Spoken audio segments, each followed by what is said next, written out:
Hello everyone, welcome to an impromptu bonus episode of Kill the Cast, where me, Jerry from Kill the Cast, is joined by Bill Casanelli from Horror Mafia and Scott Crawford from the podcast by the Cemetary. Not to the left, to the right, but right by that cemetery. We are about to jump right the fuck into the newest Puppet Master movie, which is Puppet Master: The Littlest Reich, which was put out by Cinestate, who now owns Fangoria. And, and it's thundering outside all loud. That just makes this feel even more sexy for me. So with that being said, we're just going to get into some initial thoughts. I'm going to throw it to Bill first. Bill, what were your initial... Well, first of all, Bill, how did you see the movie? Actually, the Horror Mafia got a special festival screener of this film. Ooh. And as soon as I heard about this, I said, guys, the first Puppet Master movie, not really made by Full Moon, but by the guy who did Bone Tomahawk writing, let's get on this right away. And they're like, yeah, but we got these other movies to watch. I'm like, no, screw that. This is first. So I dove balls deep into this one and am so glad I did. Nice. All right. Scott, how did you see this movie? Just like Bill, I ended up getting a screener as well and was able to check it out, and holy shit, dude, this movie was awesome. My jaw hit the floor when I pretty much watched this whole entire thing. I couldn't believe it. Oh, we're going to get into it. Ooh, I'm excited. Oh, yeah, I can't wait. So I saw it in a movie theater. Yes. Fangoria had his name is Brian. I believe he told me he was the event manager, and he actually works, even though Fangoria's office is in Texas, he works remotely and is actually based here in Nashville. And one of the guys, Rick Prince, who did puppeteering on the movie, also lives here in Nashville. So they teamed up with Ben Dixon, who owns Full Moon Cinema, and they did a special screening here. So we got to see it in theaters. We got to have a Q&A and learn some pretty dope shit. I'll put it this way. The guy, Rick Prince, who did the puppeteering, is the guy who puppeteered the blade that killed Barbara Crampton. Nice. Oh, nice. In case you guys didn't realize, spoilers ahead, motherfuckers. Spoilers ahoy. So I didn't get a screener because I suck, but I got to see it in theaters, and I will say this was an unexpected hit for me. I have not liked the past couple of Puppet Master movies. I was kind of like, how did they go from being the puppets were made by a guy who was running from Nazis to the guy who made the puppets is a Nazi? I don't know where that switched over, but you know what? It fucking worked in this movie. Oh, fuck yeah. Yeah, it really did. So, and Udo Kier of all people too. Holy shit. Yes. Okay. So let me real quick just do a little synopsis of this before we get into it. I'm basically going to read the same script that's in my YouTube video. Puppet Master: Littlest Reich, directed by Sony Laguna and Tommy Wickland. Written by S. Craig Zoller, who wrote and directed Bone Tomahawk and Brawl in Cell Block 99. Yeah. We follow Edgar, who's played by Thomas Lennon, who you will know from Reno 911. And if you don't know him from Reno 911, go fuck yourself. Shorts. Exactly.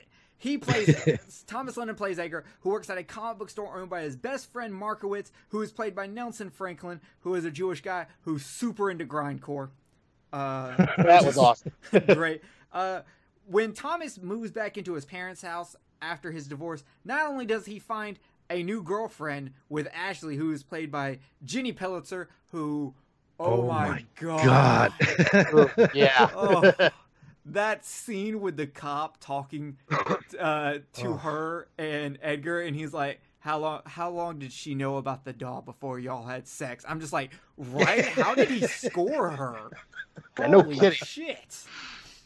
Dude, I'm wondering that in the beginning of the town when he's talking, how? Yeah, it worked out really well. But not only did he get a girlfriend, a very hot girlfriend, but he found a puppet in the box of his deceased brother in a box in his deceased brother's room. So when the three decide to go to a convention celebrating the 30th anniversary of the Toulon murders, things take a turn for the worse when a string of puppet theft and murder hits the hotel. This is also starring Barbara Crampton of Reanimator fame. Yes, God, she still looks good. Yes, she does. She is a gorgeous woman. We are still here, all that, yeah. Oh, my God. Yeah. Thank you. What movie was it that brought her out of retirement? Was it You're Next? Yeah, it was You're Next. Oh, thank you, You're Next. Yes. And it also stars a nerdy favorite of mine, Charlene Yee, which, if she's someone you know, you just don't realize you know her until you see her. But she's someone I want to date. Do you know what, Bill?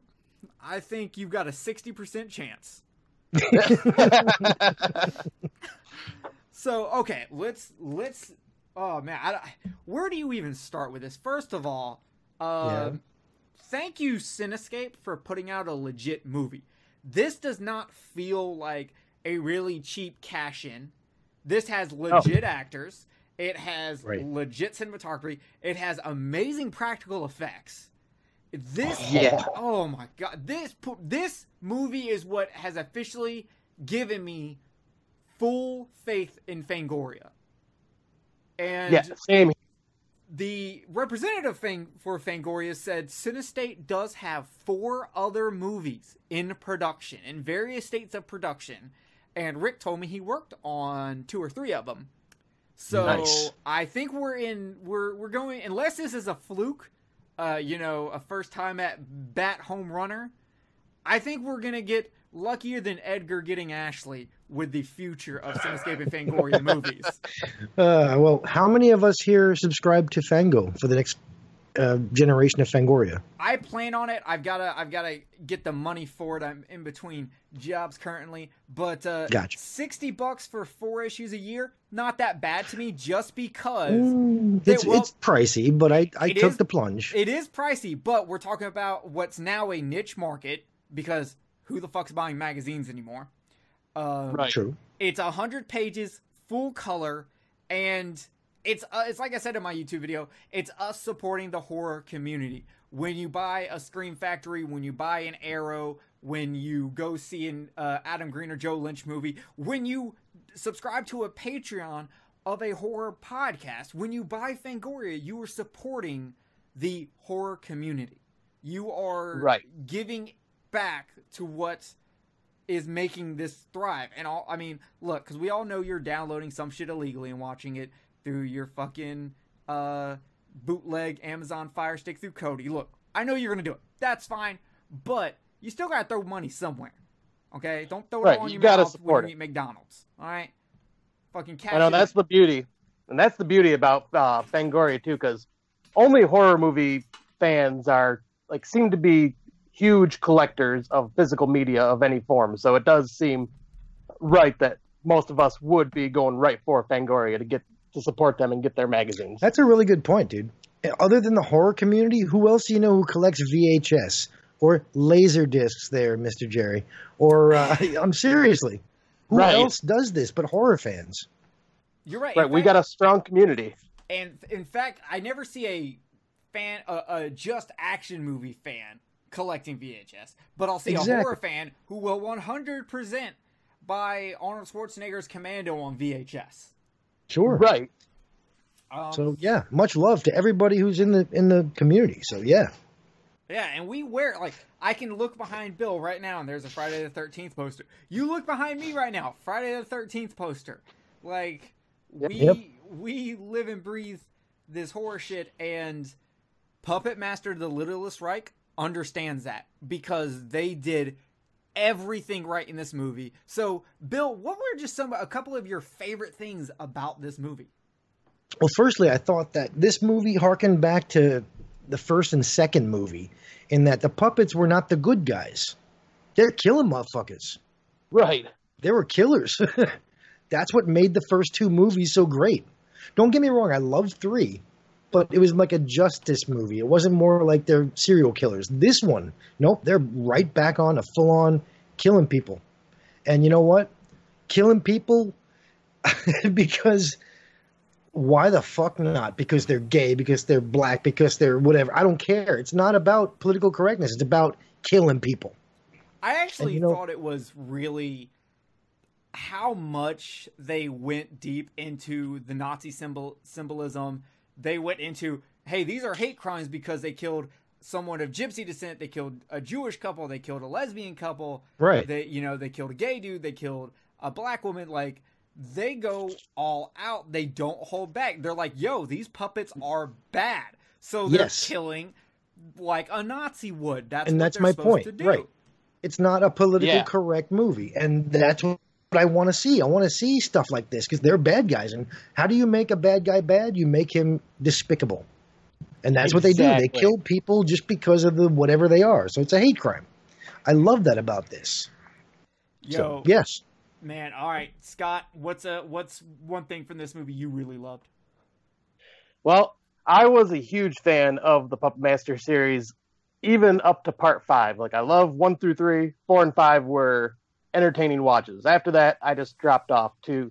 But to see this franchise just kind of get brought back and done in such a way, like, because I love the puppets. Like, that is, like, I've always loved, like, the little monsters in horror films. Mm-hmm. Like, so, you know, Critters, Gremlins, Chucky. The Gate. Yeah, the Gate, yes. But yeah, like, that's the one thing I wanted to see was some really cool puppets, and holy shit, did they deliver on some awesome looking puppets in this.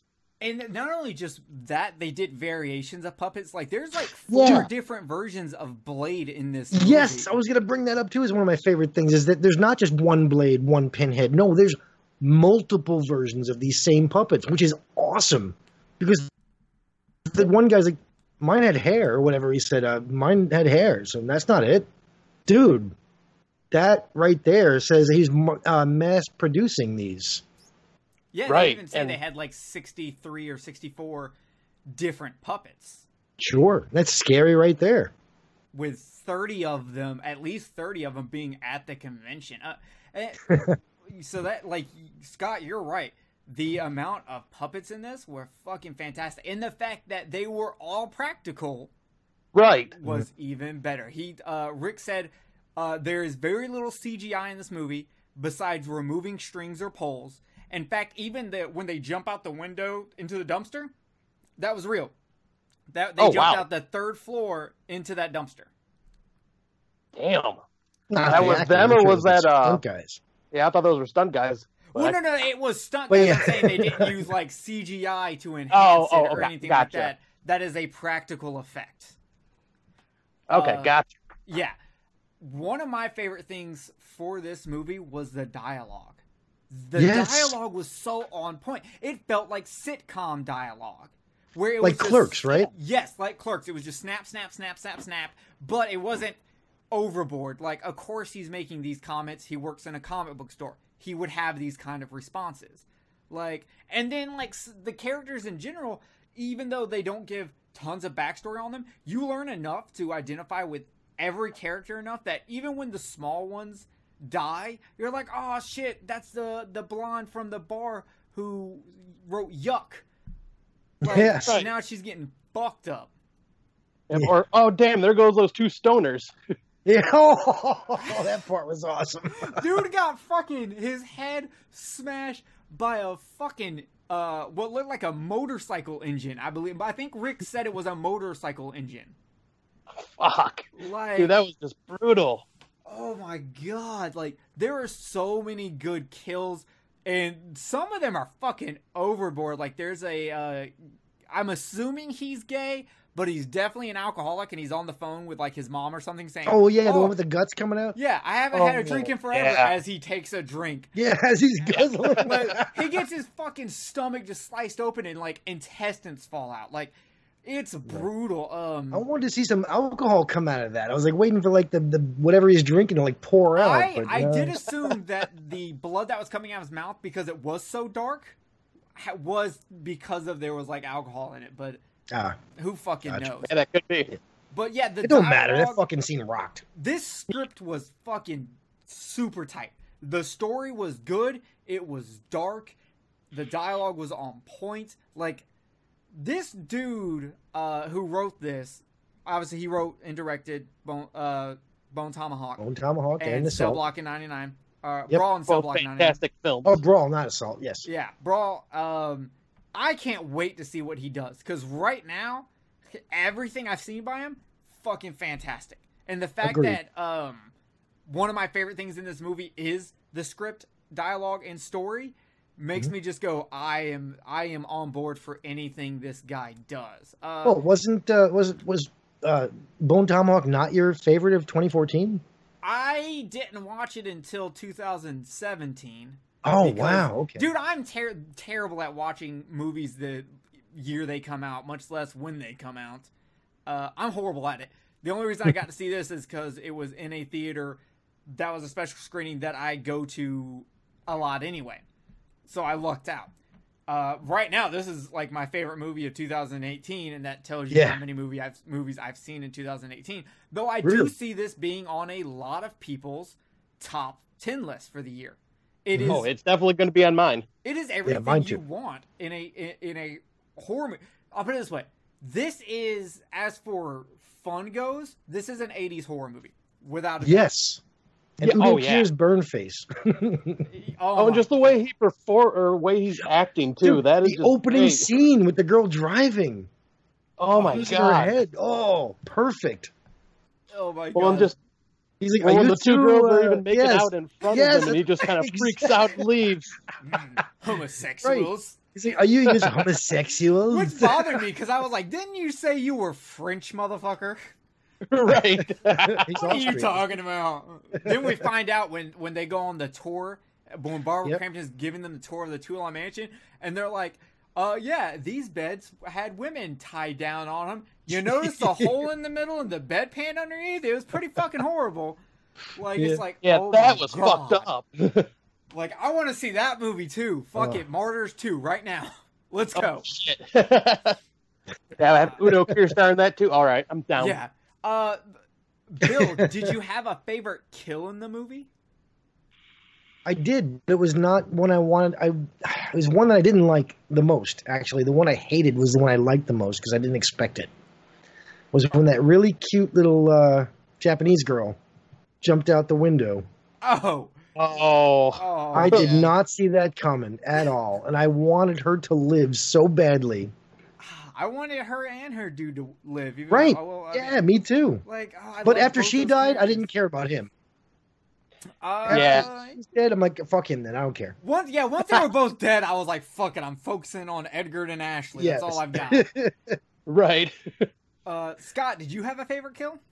Fuck, there's so many of them, but I would probably have to say the first time you see the robotic puppet with the propeller and goes into the guy's while the guy's taking a piss, fucking slices his head off and it falls in the toilet and you see it pissing right in his head. And the pee going on his face. Oh, dude, that was so fucked up. I've said this before and I'll say it again. Any horror movie that will, or any movie in general, that will balance out male and female nudity, even closely, I'm all for. Thank you for giving us a penis. I don't think a lot of women are going to be attracted to this penis. Not this guys. It's like the penis and Victor Crowley. It's a step forward, though. We're getting more dick. Right. There's more now, equality. That can take out of context, but yeah. My favorite kill, and this is one that I knew we were going to talk about. Period. So I'm just going to go ahead and bring it up. The pregnancy kill. Oh yes. Man. Holy shit! You see a black woman in bed. She is pregnant. You see one of the fucking puppets. Was it a blade? Was it the skull blade? Which one was it? Do y'all remember? This one was the weird, like almost like lawn gnome looking one. Oh yeah, it was the weird fucking lawn gnome guy. Ugh, that guy creeped me the fuck out. The new one. What is that? Oh, I don't know, but I want that book they had that had like every puppet in it. Oh yeah, that was awesome. I want to know his name. Yeah. I'm sure we'll find out soon when this gets released on Blu-ray, which comes out in September. I actually looked it up, and it's coming out on 4K for any of you 4K. I pre-ordered that bitch on 4K. I want to see that shit. 4K for sure. But he crawls into her from her vagina, and busts out through her stomach like the alien, and he takes the goddamn fetus and placenta with him. And fucking runs. Now, I will say there was one disappointing part to this. They don't actually bring up why it took the fetus. I thought it was going to had something to do with Toulon, like it was going, like they were going to use that to stem cell Christopher Reeves him back to life. And they don't. They don't say anything. Yeah, that'd have been. Well, we don't know the ending. Who knows? Maybe that is true. We don't know because they. Oh, we'll get to the ending in a second.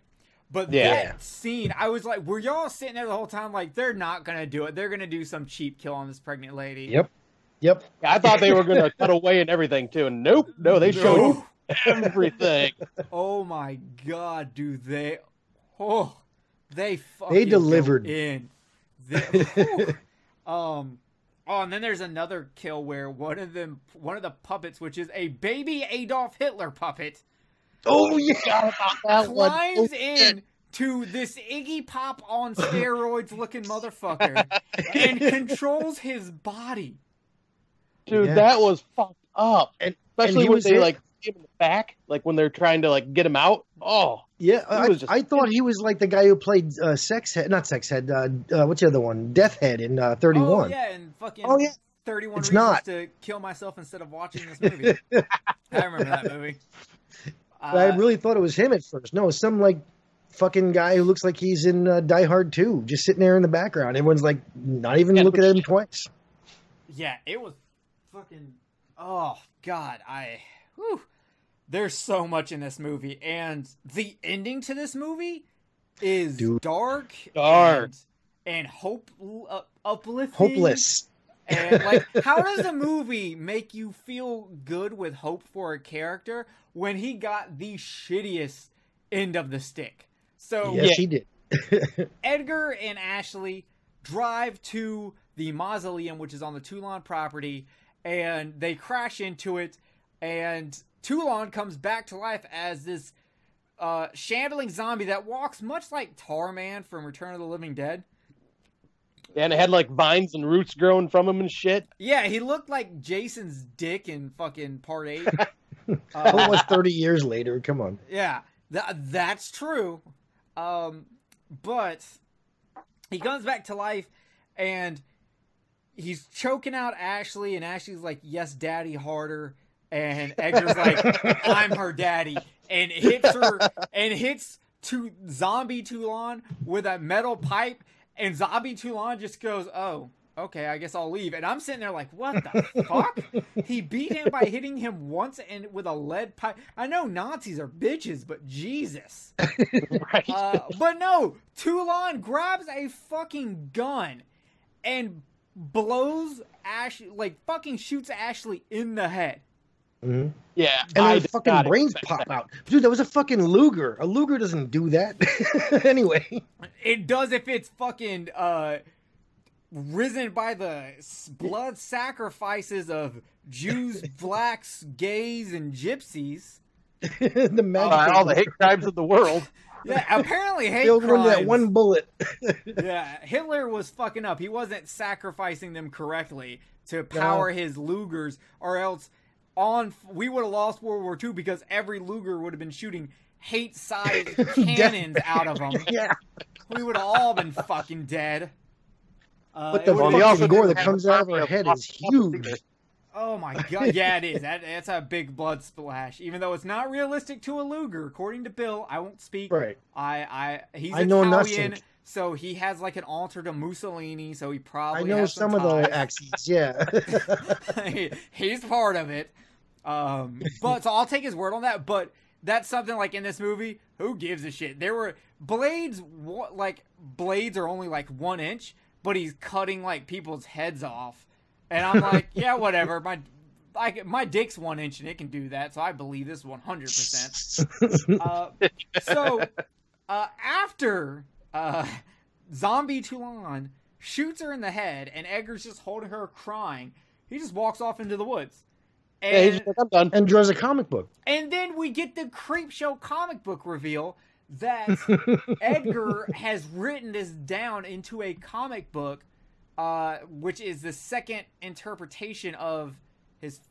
What was? Do y'all remember the name of that lightning woman? Lightning Woman or something. I don't. I can't remember. I could look right now and come back, but yeah, it's Lightning something, and he had written the first comic based off his first wife, and the second one he based off Ashley. So everyone's like, it's so dark. Is there going to be more? And he looks up at the camera. He's like, I feel like it's not resolved, and I'm just like, oh my god. Yeah, and then the to be continued pops up. It's like, oh shit. Yeah, like. Oh no! And then after the credits. Oh my god. We gotta talk about my favorite fucking character in this entire movie. Yeah, we will, but I want to say something. That after the credit scene is also the after credit scene for the Red Band trailer. Yeah, I noticed that. I'm like, why would they ruin it there? Why? I was like, what the fuck? But I guess when you watch the trailer, it's out of context, and you don't get it. And it still works as an after credit scene because you're waiting the whole movie for when that's going to happen. And I thought, I was just like, well, maybe it's, like Black Christmas remake where they filmed the scene of the chick under the ice, but they never use it in the movie. Right. It was made in the trailer. I thought maybe it was that. Maybe it was a deleted scene or something like that. But no, it was an after credit scene. And let's talk about it. Bill, explain your favorite character. My favorite character is Skeeta Jenkins. This guy, how would you describe him, Jerry? He is like a Black Ash. He is. Yeah, he kind of is. He is Cubby Bear. Is it? Was it Cuddly Bear or no Cuddly Bear? Cuddly Bear. Okay. Yep. Yeah, I thought that shit was funny because he's like, when Markowitz gets turned down, he's like, "How much to put a laxative in that bitch's drink?" And Cuddly Bear's like, "I don't really like to hurt anyone, but $750." And Markowitz is like, "That's a very oddly specific number." He goes, "While I would never want to hurt anyone, the lady wants a flat screen TV, priorities over ethics. You know what I'm saying? Like, oh my god. Bring up the fact that they actually kill kids in this movie. Remember the kid on Cuddly Bear? Hold it on. Cuddly Bear's trying to save a kid, and while they don't show the kid die, they show one of the body parts. Like his hands are still holding on to Cuddly Bear's, but his body's gone. His hands are cut off at the wrist. This is like a 7-year-old kid. Yeah, that robotic fucking puppet is vicious. It killed a lot of people in this film. So when I was at the screening, we had the Q&A. I asked Rick, who was one of the puppeteers. I said, if they do a second movie and you get to come on, what puppet from the series that was not in this movie would you like to see make a comeback? Me personally, it was Leech Woman. And guess what his answer was, Bill? 6-shooter. It was 6-shooter. He's like, I want to bring 6-shooter back because he is awesome. And I'm just like, man, 6-shooter and Leech Woman need to come back. Now, for y'all. And Jester. Jester would be a good one. Scott, do you have one you'd like to see come back? Well, Jester was definitely going to be mine because originally, because I didn't watch the trailer or anything like that. But when I seen Torch, I was so fucking happy because Torch is like my all-time favorite from the series. Yeah, but notice they changed his name in this one. Scott, they didn't call him Torch. They call him Blitzkrieg or something. Yeah, they did, didn't they? They changed his name. I don't know why. There was some update. I don't know either. Maybe we'll learn. Maybe hopefully there's a commentary track on the Blu-ray when it comes out. This is a movie I want to know so much more about. Like, why did they make certain decisions? Why did they choose to do certain updates? Because to me, nothing in this movie was anything that made me go, "Oh, I can't believe they did that." Like, everything was great. Even, changing Torch to Blitzkrieg was kind of like, I don't understand it. Oh, I accepted it. Oh, yeah. But I completely accepted it. He just set a Jewish couple on fire, so who am I to argue? Right. What am I going to tell him?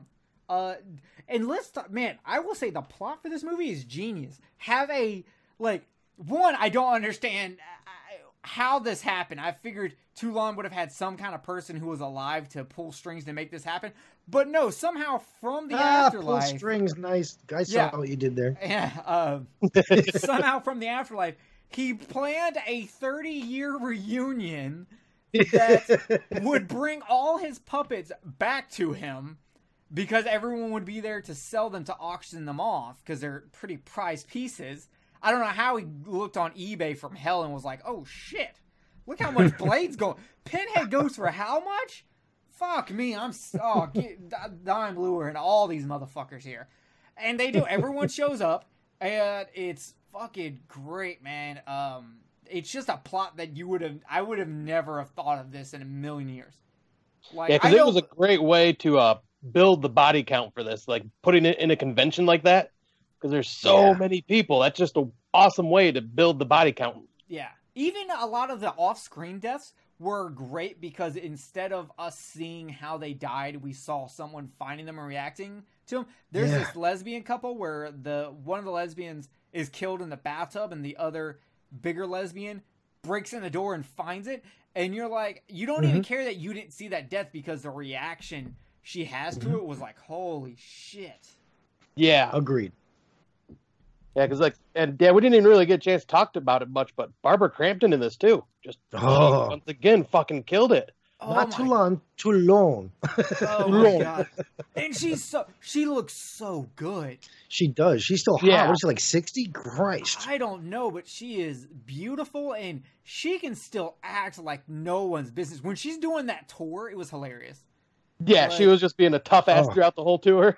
It was fantastic, and then she gets killed by Blade, who stabs her in the neck. One of the variations of Blade. I can't remember which one. That was one of the Skull ones, I believe. The Skull. Oh yeah, that's right. That's what I was gonna say. Yep. So the guy Rick who puppeteered that specific scene brought that specific puppet, and that's the one that's in that picture that I have.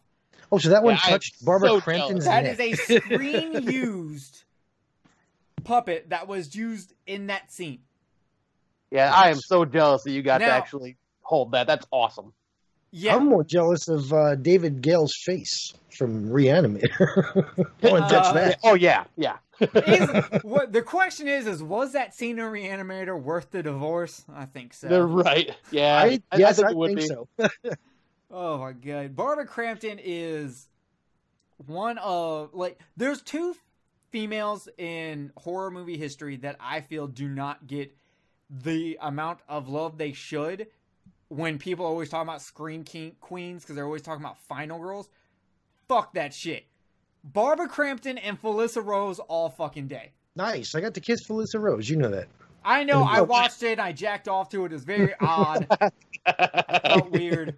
I just found my piece of paper that has Felissa Rose's email on it that she gave me. I gotta contact her and see if she'll kiss me for a movie. Probably won't happen, but I can try. You can at least try. Yeah, it's worth a shot, damn it. But yeah, this fucking man,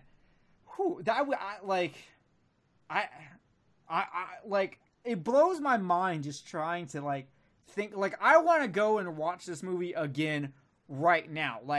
There's this cop character who's the badass detective guy. He's very cliche and shit. But it's Michael Pare. Yeah.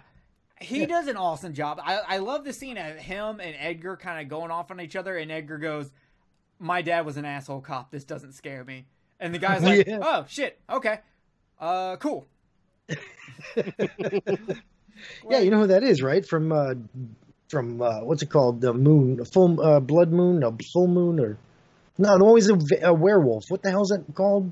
I love that movie, and he's in a bunch of Uwe Boll movies and Eddie and the Cruisers. I don't know him if he was in a bunch of Uwe Ball movies. After every one of those I watch, I perform a lobotomy. Right. Full Moon.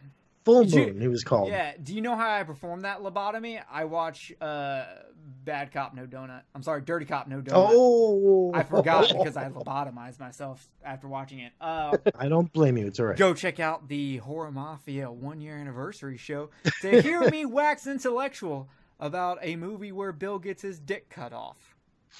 By myself. And then my internet went out, by the way, and I was not on for the rest of the show. But still, I was there for the best part, which is Bill getting his dick cut off. Also, I'm kind of glad I wasn't there for Bill to rub it in my face that he got to kiss Felissa Rose. So fuck. How do you like the hair, by the way? Do you like the hair better in Dirty Cop or this? So Puppet Master, Yeah, man. But holy shit. This movie, obviously I've only seen it once, and I'm really excited about it. But right now, this is my favorite of the series, with Puppet Master 1 following afterwards. I can't wait. Really? I like 2 better than 1. Okay. There's something about 1. There's something about for me. I love 2 and I love 3, but I like 1 better. I like 1 best. 2 I like, even though it's kind of the same premise with a slightly with the Invisible Man coming in for some reason. Yeah, at the end that was too long. But no, I get it. You see, the first one we didn't know what the fuck's going on. Part 2, you knew they were killing people and they were puppets, so I like that better. So yeah. And the first one has the whole psychic power done through sex thing. Yeah. Yeah. And I found my new profession, I'll say.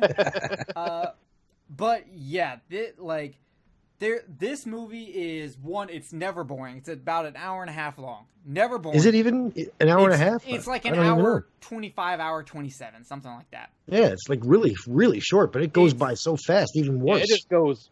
It's like constant. It's an hour and a half short, though. I feel like hour and a half isn't short. I feel like that's normal for a horror movie nowadays. Well, yeah, I'll say nowadays, it's about an hour and 45, unless it's straight to video type stuff. Those are usually about an hour and a half.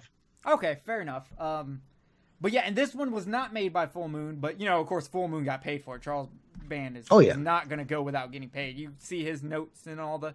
You see his name in the credits and all that. Is he distributing this, by the way, or is Fangoria? I believe Fangoria is. I do not believe Full Moon actually has much to do with any of it. I think Cinestate took full thing. I think Charles Band couldn't find more Wizard VHS covers to sell. And so he needed money, so he was like, "Sure, Fangoria, they just got paid." Yeah, okay. I don't get me wrong. I like Charles Band and everything, but he does some sketchy shit. Yeah, yeah, he does.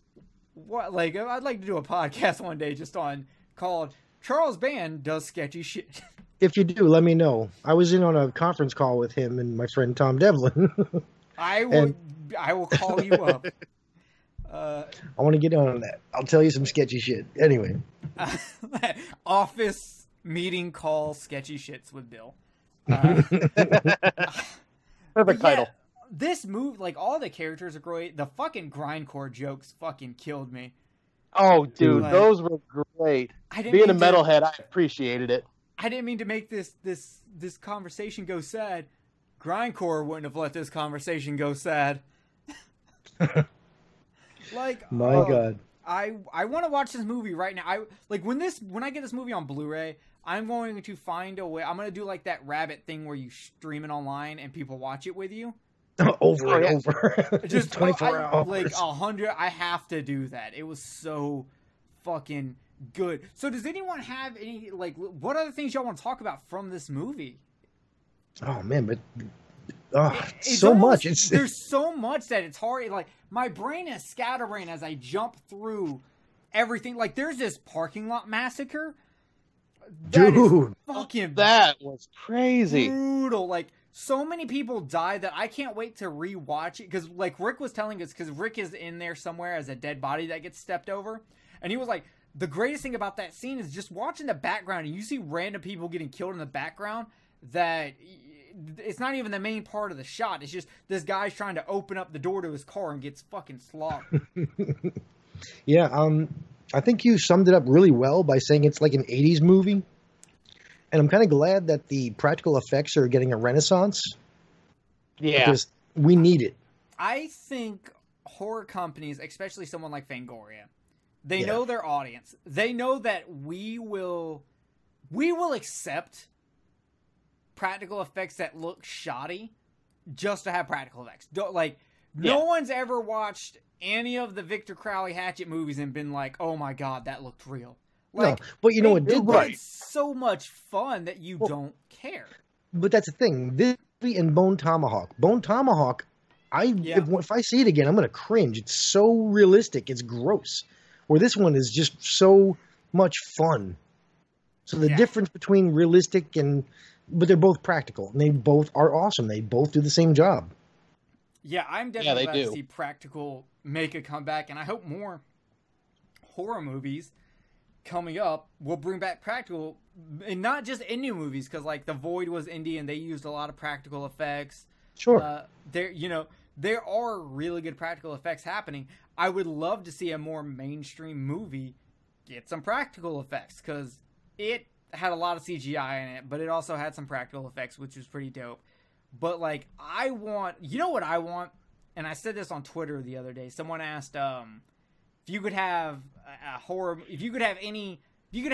movie of any genre directed, who would direct it and what genre? And I was like, well, I want something with practical effects. I want a creature feature that's a nature one, aka Jaws, alligator, orca, shit like that.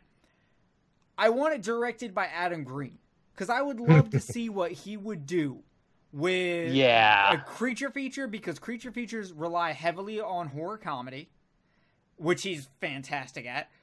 Practical effects would be a huge plus.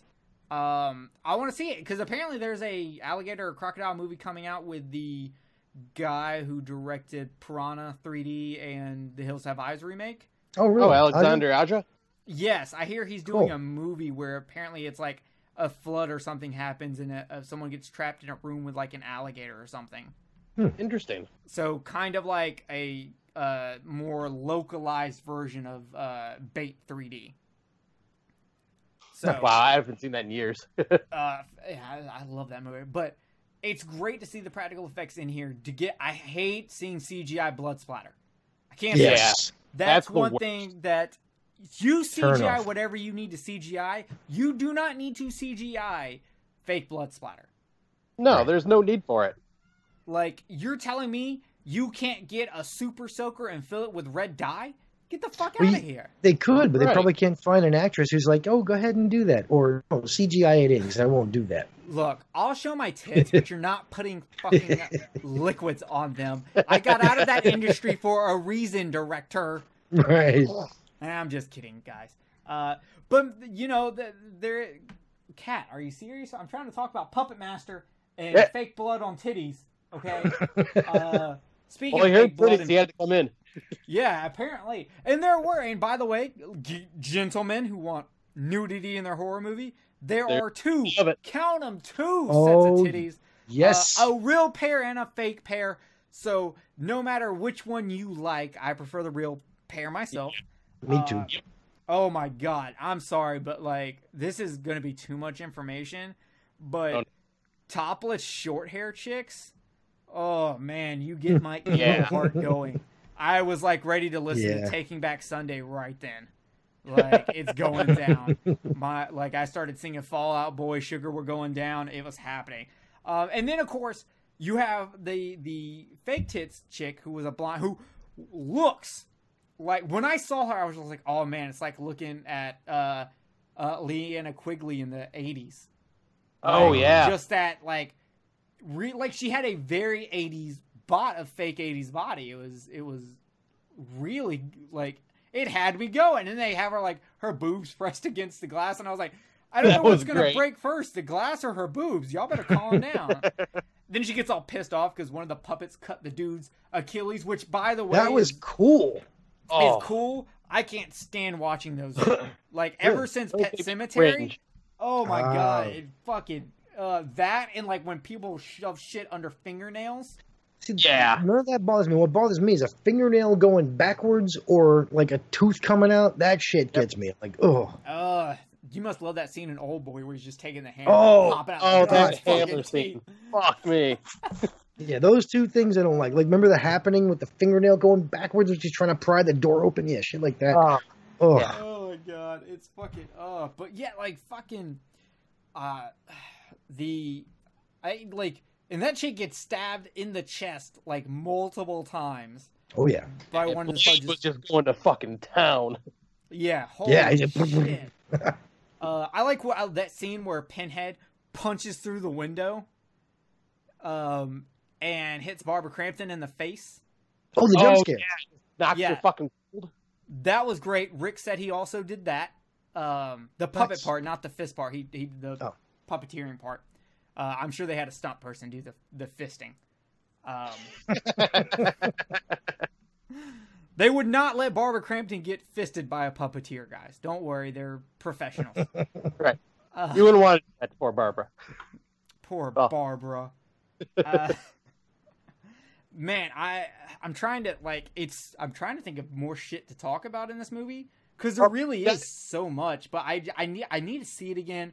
The Blu-ray comes out in September. I've got that pre-order. The VOD release is August 17th. Yeah, it's like August 17th or something. I will probably rent it to watch it again on VOD. It was that good. I don't know if I'm going to be able to wait till like September 13th from my 4K Blu-ray. I don't. I was going to ask too. Did you guys have any dislikes about this film? I really at this current point no. I may need to see it again to really like. A lot of times if I'm like super excited about the movie after my first watch, my second watch is where I actually will sit down and go, well, I don't know about this or that. But me personally, I think I might go, okay, so the gore is a little over the top. Some of the practical effects will probably look worse on second view. But like I said, it's practical effects. I really don't give a shit. As long as they don't look like they were made on a Walmart budget, I'm golden. Like, as long as it doesn't look like it was in a movie Bill made, I'm all about it. I love that I got to watch these Bill movies. Now I can just use them against Bill constantly. Yeah. The only thing he'll be able to watch in mine is my porno, but then he has to admit he watched me in porn. As long as you don't watch mine, it's all right. Hey, let's try. What was your porn name? My porn name was Mike Oxlong. Mine was Disappointing Daddy. Good Lord. I wanted to. It was my first name was Disappointing. My middle name was Daddy, and my last name was .com. But so I can't really think of anything currently. I will probably have something on my second watch where I go, okay, I maybe didn't like this, maybe didn't like that. I wonder how I'm going to feel about the ending on the second watch. Because that was my disappointment, was the ending. It just felt... the confrontation with Toulon was way too short. I was kind of hoping for more of a confrontation there. And it really just kind of was abrupt and just done. Yeah, I'm kind of like, why didn't he kill Edgar? I mean, it's not like Edgar was blonde hair, blue eyes or anything. Yeah, I mean, there really wasn't much of a fight either. Yeah, he got hit with a pole. Then Toulon got a gun, shot Ashley. Edgar cried, and Toulon walked away into the night. It was literally like every time I have sex. Like someone's crying and someone else leaves. I don't understand. Someone got their mind blown, but it wasn't in a good way. I can see that. I do wonder how I'm going to feel about it, but I will say this. The positives from the ending are it is open-ended for a sequel. Yes. Right. It is... I like the comic book ending. I thought that was actually really unique. I thought it was kind of a good twist. I kind of wonder how, like... I want to know what happens between the night Toulon walks away and the day he puts out this new comic book. Does he now own the comic book shop? No, his friend did. Yeah, his friend is dead, Bill. Oh, that is true. True. Oh, so now who owns it, right? Yeah, maybe he owns it now. Maybe he's a comic book store owner, and he's back doing a comic. And, you know, I don't know if that was worth losing Ashley, because she was really, really attractive. Yeah, she was really fun and smart and nice and, like, that perfect, like, sense of quirkiness. And hotness. Yes. And hotness. Perfect. It was like that the douche guy in the Friday the 13th remake. Perfect nipple placement. Yep.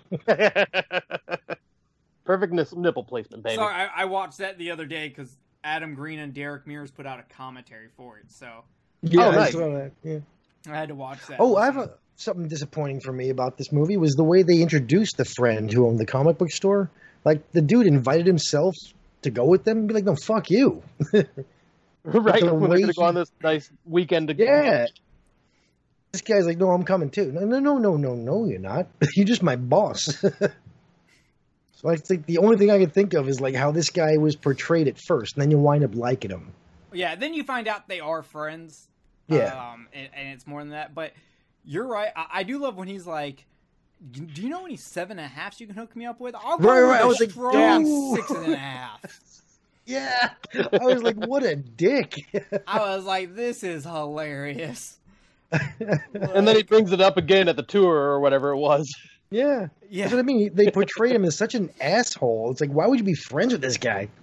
So, yeah. Because he's hilarious. Oh, he is. But, Right. I mean, you don't learn this until later. But, yeah, Like- that's the writing on that guy at first. If you would have introduced him as a good guy first, as a funny dude and your friend, then go into that. You know, it does end up working out, though, especially when he gets, like, all super upset about them killing Jewish people and all the Nazi shit. And he's like, he goes to try to save that lady. He's like, there's a lady crying, and him, Charlene Yee's character, Ashley, and Edgar are all in this room hiding. Because Barbara Crampton told them to go hide in a room, and when Barbara Crampton tells you to do something, you do it. So they're in there hiding, and they hear a woman start crying, and the Asian chick's like, "Hey, we need to go save her." And Jewish dude's like, "No, nope, fuck that, nope." And Edgar's like, "Nope, not doing it." And but the girl outside starts doing a Jewish prayer that one does right before they die. Yeah. And all of a sudden, the Jewish guy wants to go save her. And it's funny because the Asian chick's like, wait, so you didn't want to save her before, but now you want to save her because she's Jewish? That changes things? And he's like, yeah, that does. And I thought that was, I was like, wow, that is, if you sit down and chew on that, that's a pretty powerful scene. That's got some subtext to it that, like, I'm sure when Joey watches it, he's gonna subtext the shit out of that scene. So he may be a weeaboo, whatever they're calling themselves, but he's also Jewish. You could be a Jewish weeaboo. There's nothing wrong with wearing what's the a yarmulke, and watching Dragon Ball Z. There you go. I'm okay with that. You wear your yarmulke and watch Yamcha die on Dragon Ball Z. Yeah.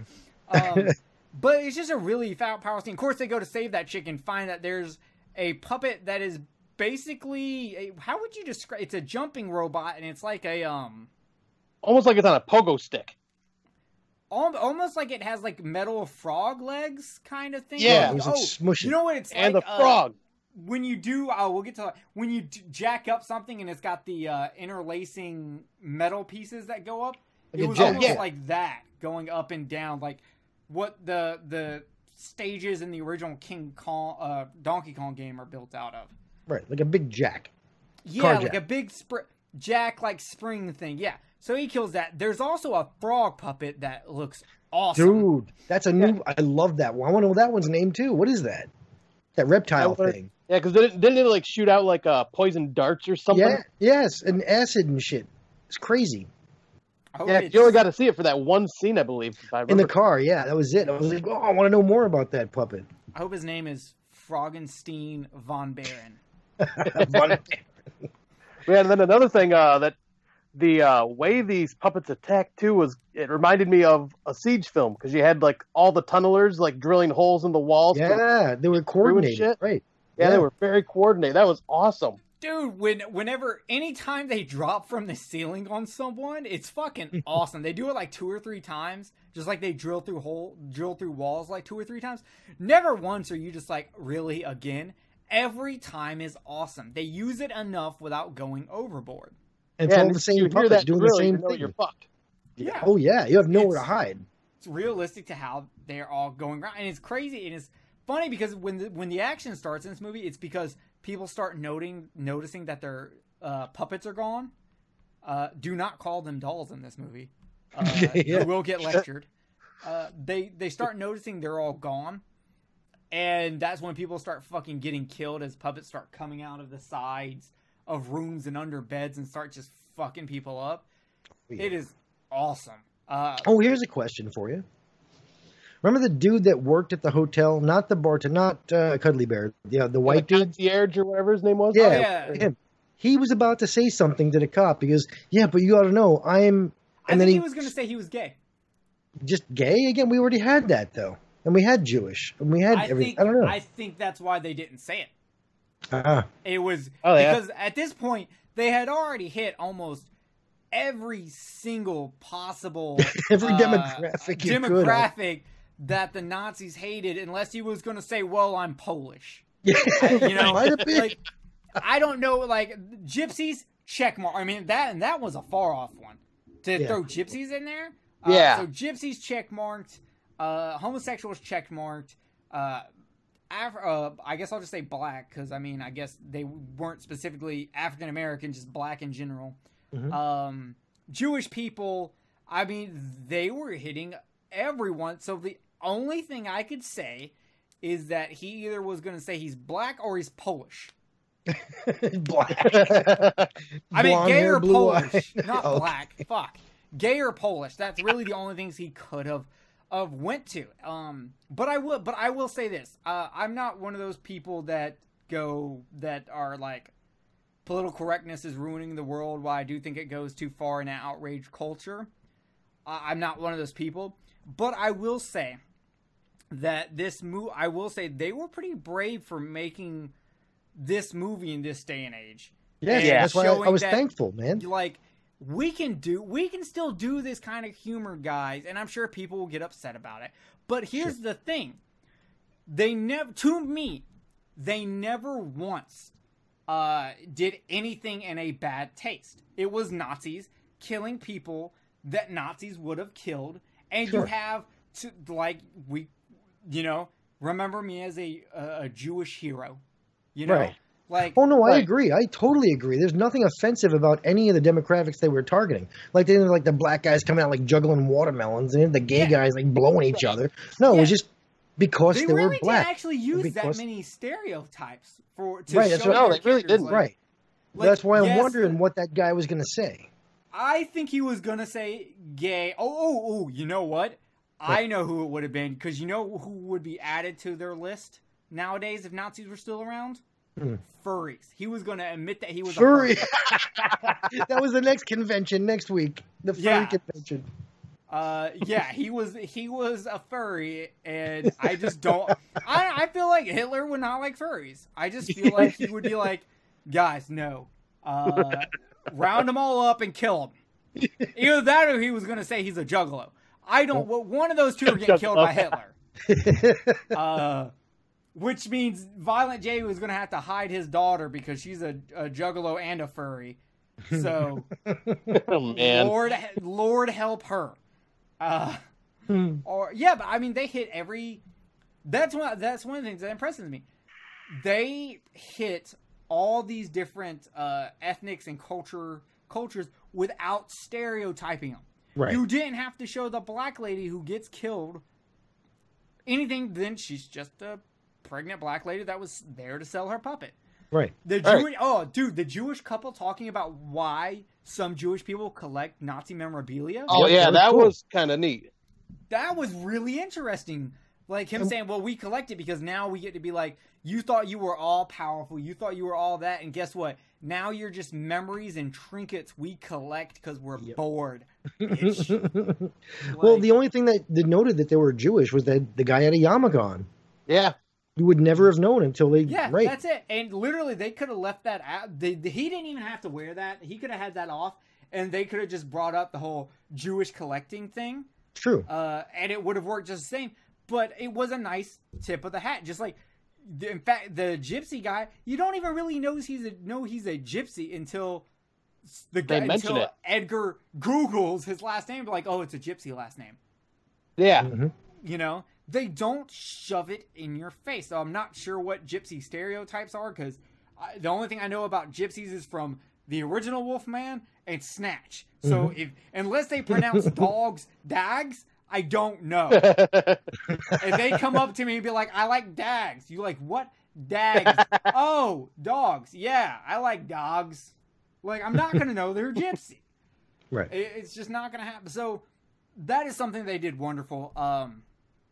Honestly, I think I'm going to send Little Puppets after anyone who hates on this movie. Oh, God. Who could hate this movie? I feel like someone's going to come out of the woodworks and hate on it, and it's either going to be someone who thinks it has too much comedy, Or maybe they only like highbrow horror and they're like, well, it was no Hereditary, so I didn't like it. I'm going to go snort cocaine and watch The Witch again. Hey now, fucking Witch is awesome. The Witch sucked my dick. Oh, bite me. I'll get on to the reason movies like The Witch and House of the Devil blew later. Me and Bill House of the Devil does blow. Yes, I like The Witch. Oh, how do you make a movie that's not a found footage movie have the same problem found footage movies have, where nothing happens until the last 5 minutes? You're not building atmosphere. This is not a slow burn. You're putting me to sleep. House of the Devil is melatonin. It was terrible. Yes. Oh, that was Rosemary's Baby and and nothing else. Yeah. But that's another podcast for another time. Because I do like some art house horror movies. Don't get me wrong, but some of them I don't. I haven't seen Hereditary yet. I think I'm gonna like it. Yeah. Hereditary is up there. Awesome. I don't see. I just don't know how unless they like hate puppets. Maybe if they hate puppet movies in general, they're just not gonna like it, and that I can understand because it's just not your cup of tea. The only thing I can think of that someone might not really like this is people that are a fan of like the original series of Toulon not being being against the Nazis, the whole storyline with him, maybe like the Full Moon guys. Yeah. I can see that because I'm not sure when it switched up, when it became Toulon was working for the Nazis. I'll have to look into that. Oh no, in 1 and 2 he was just a psycho who killed people. 3 is when he became a good guy. In 1 and 2, he was being hunted down by Nazis. The beginning right, but I mean, the puppets, they killed everybody. They were just killers. Then 3, they were just killing bad guys. Yeah. So now it's one camp on this on the Full Moon side, and then this is going to branch off and make another like series in its own universe. Why not like both? I love both. Right, that's how I am. I thought it was kind of weird at first because I loved the first 3 especially. But I got used to it. I was like, all right, I can look past that, and this is just a different take. Yeah, it went a different direction. It's kind of like, do you like your Jason as a quasi-living person or a zombie? Right. Do you like your Michael Myers movies as shitty movies or good movies? I mean, exactly. Take your pick. Agreed. And just because you don't like something doesn't mean it's bad. Like, I don't like A Nightmare on Elm Street, even though I do think the movie's bad. But enough people like it that I can't legitly go and say that's a bad movie. Yeah. It has enough going for it that it's a good movie. Same with The Shining. I don't like The Shining, but never in my fucking life would I ever say The Shining's a bad movie. I'm with you there. Right. I'm not a fan of The Shining either, but it's not a bad movie. I'm not a big fan of Kubrick in general. I think he's so detail oriented that it just kind of gets away from him at some point. Once again, but I would never sit here and say The Shining is a bad movie. You can't sit there and say Stanley Kubrick's The Shining is bad.